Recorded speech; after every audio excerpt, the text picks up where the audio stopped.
Very thankful to Brescia for coming down and playing the game. Their kids played extremely hard right to the end. Knew they would. We talked about with the team, they weren't going to be overwhelmed and intimidated by our size or athletic ability as a Division I team, and they're coming in as an NAIA team. They've played a lot of Division I teams this year. They played Marshall, they played Austin Peay, they played Moorhead. So we weren't their first rodeo from that standpoint. We knew they'd be ready to play, and they did. They played hard. I mean, they were pushing and fighting right at the end. We shot the ball extremely well, made it difficult for them, and I thought we did a pretty good job defensively for most of the game, taking away Julie Whitfield, their best player. She came in averaging almost 20. She ends up with 14, hit a couple of threes late, banked one in with somebody right in her face and to get her points. But, I thought we did a good job paying attention to detail in the scouting report, and this is the third game in a row that's happened. We were very good against Jacksonville, and then Illinois defensively we were very good, just couldn't make a shot. Really pleased with the effort from everybody. Everybody that played contributed. Everybody with the exception of A.G. Smith that played got a rebound and scored. And so pleased with the effort. Olivia Cunningham with a double-double in points and assists, Natanya Jackson a double-double points and rebounds, and 7 players in double figures, another with 9 and another with 8. So it was a total team effort, 28 assists.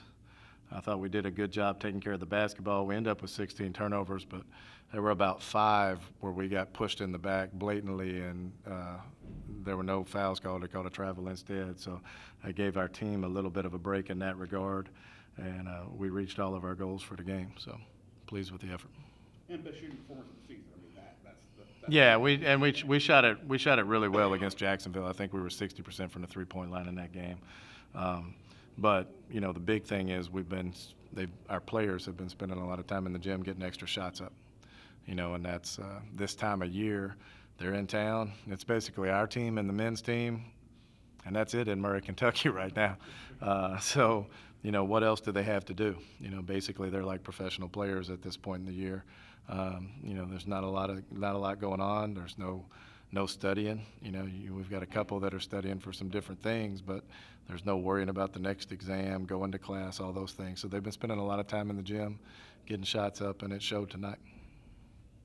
A lot of points in the paint, points off turnovers. Once the three didn't fall late in the first half, you relied on that line. Just talk about getting down low.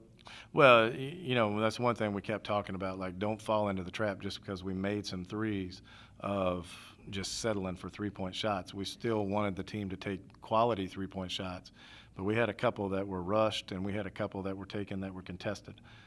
And those don't go down usually, and that happened, and so we started focusing on getting the ball inside. And our post players, they'll pass it out. If you're open, if they're double teamed, they'll pass it out. And I thought they did a nice job, both going to score and passing the ball out. Had to get over the hump playing through some contact. It's difficult, as a smaller player myself. It's difficult when bigger guys have to play against smaller guys because the contact is down around your legs and you're not used to it. If you're 6'3", you're not used to somebody 5'8" pushing on your hips. You're used to somebody 6'3", and so it's a balance issue, and we got over that. We played through that, especially in the second half. Thought we did a nice job.